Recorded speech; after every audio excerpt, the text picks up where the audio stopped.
রথের আগেই মেলাতে ছোট ছোট বেতের রথ নিয়ে যাবার জন্য প্রস্তুতি নিচ্ছেন বেত শিল্পী রবিবাবু। জলপাইগুড়ি পুরসভার ২১ নম্বর ওয়ার্ডের শিরিষতলাতে বসবাস রবি দাসের। মাটির তৈরি বারান্দায় বসে সকাল থেকে শুরু করেন বেত দিয়ে রথ বানাতে। কথা বললে রবি দাসের কাছ থেকে জানা যায়, খরচ থেকেও পরিশ্রম অনেকটাই বেশি, কারো হাত ধরে শেখা নয়।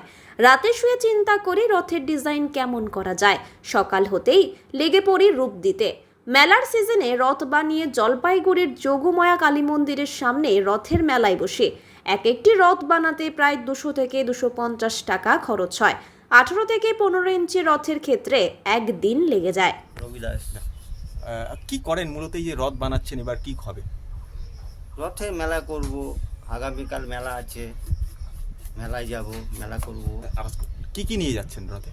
রথ নিয়ে যাচ্ছি, দোলনা নিয়ে যাচ্ছি, খাট নিয়ে যাচ্ছি, সোফা নিয়ে যাচ্ছি। আপনি কি এইসবই কাজ করেন? এইসবই কাজ করি আমি। এইসবই কাজ করি। এবার রথ কতগুলো বানিয়েছেন? রথ এবার 20টা বানিয়েছি। বিক্রি কি আশা করছেন? দেখি এখন মেলা কীরকম মেলা হয়, মেলা বুঝি। দাম দাম হয় মোটামুটি 400-500। 400-500 টাকা করে। কতগুলো? 20টা বানিয়েছেন। 20টা বানিয়েছি। এবার আশা করছেন যে রথের মেলা আগামীকাল, সেই উপলক্ষেই কি হ্যাঁ, এইগুলো আগামীকালের রথের জন্যই এটা তৈরি করা হচ্ছে। কেমন লাগে এই যে রথ বানাচ্ছেন, বিক্রি করবেন? মনে আনন্দই লাগে, আনন্দ ইসে নেই করি। দেখি এখন বাবা জগন্নাথ কী করে। এই জায়গাটার নাম কি? শিরিষতলা।